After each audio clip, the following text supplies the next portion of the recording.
Hi hello అందరికి నమస్తే, welcome to our channel. నా పేరు రవీందర్. వైఎస్ జగన్మోహన్ రెడ్డి ముఖ్యమంత్రిగా ఉన్నప్పుడు కేవలం సంక్షేమ పథకాలకు మాత్రమే ప్రాధాన్యత ఇస్తున్నాడు, అభివృద్ధి అనేటువంటిది ఎక్కడా లేదు అని చెప్పి అప్పుడు ప్రతిపక్షంలో ఉన్నటువంటి టీడీపీ పార్టీ పెద్ద ఎత్తున ప్రచారం చేసింది. వారితో పాటు వారి పార్టీ నాయకులు కానివ్వండి, వారి పత్రికలు కానివ్వండి, వారి మీడియా కూడా అదే రకంగా ప్రజలను నమ్మించేటువంటి ప్రయత్నం చేసింది. దీనికి ప్రధాన కారణం అప్పుడు అధికారంలో ఉన్నటువంటి ప్రభుత్వానికి, వైసీపీ ప్రభుత్వంది తప్పు, జగన్మోహన్ రెడ్డిది తప్పు ఉంది, ఆ పార్టీ నాయకులది తప్పు ఉంది, వాళ్ళ సోషల్ మీడియాది కూడా తప్పు ఉంది. ఎందుకంటే సంక్షేమంతో పాటు అభివృద్ధి కార్యక్రమాలు అనేకం చేసినా కూడా చెప్పుకోలేనటువంటి పరిస్థితి, వాళ్ళు చెప్పుకోలేకపోయారు. కొన్ని రాష్ట్రంలోనే చాలా నియోజకవర్గాల సర్వే అప్పుడు తిరిగినప్పుడు చాలా మార్పులు జరిగినాయి. ఆ మార్పులకు సంబంధించి ఎక్కడ కూడా వీళ్ళు సోషల్ మీడియాలో చెప్పుకోలే, ఎక్కడ కూడా పార్టీకి సంబంధించిన వాళ్ళు చెప్పుకోలే. వాళ్ళు చెప్పుకుంటే ప్రజలకు తెలిసేది అభివృద్ధి కూడా చేశారని చెప్పి. ఎప్పుడో చివరిలో జగన్మోహన్ రెడ్డి టీవీ నైన్ ఇంటర్వ్యూలో వీటికి సంబంధించి చెప్పినప్పటికీ అప్పటికే జరగాల్సినటువంటి డ్యామేజ్ అయితే జరిగిపోయింది. అయితే ఇప్పుడు ఒక అంశానికి సంబంధించి ఇప్పుడు పెద్ద ఎత్తున చర్చ జరుగుతుంది. ఏంటి ఆ అంశం అంటే, విజయవాడలోని రిటైనింగ్ వాల్, రక్షణ గోడకు సంబంధించి ఇప్పుడు పెద్ద ఎత్తున సోషల్ మీడియాలో చర్చ జరుగుతోంది. మనం చూస్తూ ఉన్నాం ఆంధ్రప్రదేశ్లో ఏ రకంగా వర్షాలు పడతా ఉన్నాయో చూస్తూ ఉన్నాం. ముఖ్యంగా విజయవాడలో భారీ వర్షాలు, 100 సంవత్సరాలలో ఎప్పుడూ లేనంతగా మరి వర్షాలు కురుస్తూ ఉన్నాయని చెప్పి మరి అధికారులు చెప్తా ఉన్నారు. భారీ వర్షం నమోదైందని చెప్పి శుక్రవారం నుంచి మొదలు పెడితే 24 గంటలను భారీ వర్షాలు పడ్డం. ఈ వర్షాలకు అక్కడ ఉన్నటువంటి ఆ పట్టణంలో ఉన్నటువంటి అనేక కాలనీలు నీట మునిగినటువంటి పరిస్థితి. అదేవిధంగా ఏదైతే అమ్మవారి కొండకు దగ్గరగా ఉన్నటువంటి ప్రాంతాలు ఏవైతుంటాయో ఆ ప్రాంతంలో ఉన్నటువంటి రాళ్ళన్నీ కూడా, కొండ రాళ్ళు జారి ఆ బండరాళ్ళు వచ్చి ఇళ్ల మీద పడి ఇల్లు ధ్వంసమయ్యి కొంతమంది ప్రాణాలు కూడా పోయినటువంటి పరిస్థితి మనం చూస్తూ ఉన్నాం అక్కడ.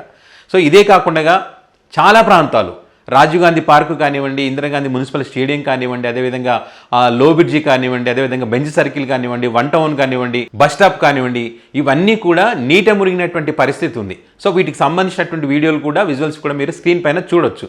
అయితే వీటికి ఇక్కడ నీట మునగడానికి కారణాలు ఏంటి అంటే, అధికారులు ముందే చెప్పినప్పటికీ, ప్రభుత్వానికి హెచ్చరికలు జారీ చేసినప్పటికీ కూడా వీళ్ళు పెడచెవున పెట్టడమే ప్రధాన కారణం అని చెప్తా ఉన్నారు. కొన్ని చోట్ల ఏంటంటే ఈ డ్రైనేజ్ వాటర్ ఉంటాయి కదా, డ్రైనేజ్ వాటర్ అన్ని కూడా బయటికి వెళ్ళలేని పరిస్థితుల్లో అది క్లీన్ చేయకపోవడం వల్ల ఆ వాటర్ అంతా కూడా అక్కడే స్టోర్ అయిపోయి మళ్ళీ రిటర్న్ ఇళ్లలోకి వచ్చినటువంటి పరిస్థితి ఉంది. అక్కడ ఇళ్ళను కూడా మునిగిపోయినటువంటి పరిస్థితి మనం చూస్తూ ఉన్నాం. సో ఈ రకంగా అనేక ప్రాంతాల్లో, ఇక్కడ విజయవాడనే కాకుండా అక్కడ అమరావతి కానీ, అమరావతి ప్రాంతంలో కోర్టులో కూడా నీళ్ళు వచ్చినటువంటి పరిస్థితి. అమరావతి కళల రాజధాని అని చెప్పి చెప్తున్నారు కదా, అక్కడ కూడా ఆ కోర్టులో పెచ్చులు ఊడిపోయిన పరిస్థితి. అదంతా కూడా ఒక నదిలాగా కనిపిస్తుంది అమరావతి ప్రాంతం అంతా కూడా.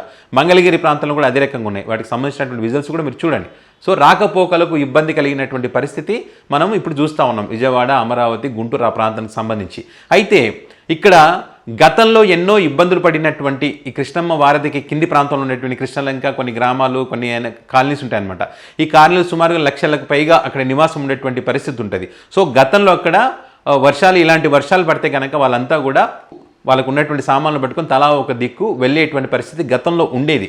ఆ రకంగా వాళ్ళు ఆ వరదలు వస్తే వేరే సురక్షిత ప్రాంతాలకు అధికారులు తీసుకుపోతే అక్కడ కొన్ని రోజులు ఉండి వరదలు తగ్గిన తర్వాత ఇప్పుడు ఆ ఇంట్లోకి వచ్చి అప్పుడు మళ్ళీ అదంతా ఆ ఉన్నటువంటి బురదను మొత్తం క్లీన్ చేసుకునేవాళ్ళు. ఆ క్లీన్ చేసుకోవడానికి దాదాపు 10-15 రోజులు పట్టేదంట. అప్పుడు అది అయిన తర్వాత మళ్ళీ ప్రశాంతంగా ఉంటారంటే అది కూడా లేదు. ఈ వరదలన్నీ పోయిన తర్వాత వాటి ఎఫెక్ట్ వల్ల దోమలు వచ్చి, ఆ దోమల వల్ల మరి డెంగ్యూ జ్వరాలు వచ్చి అనారోగ్యం పాలైనటువంటి పరిస్థితులు గతంలో చూశారు వాళ్ళు.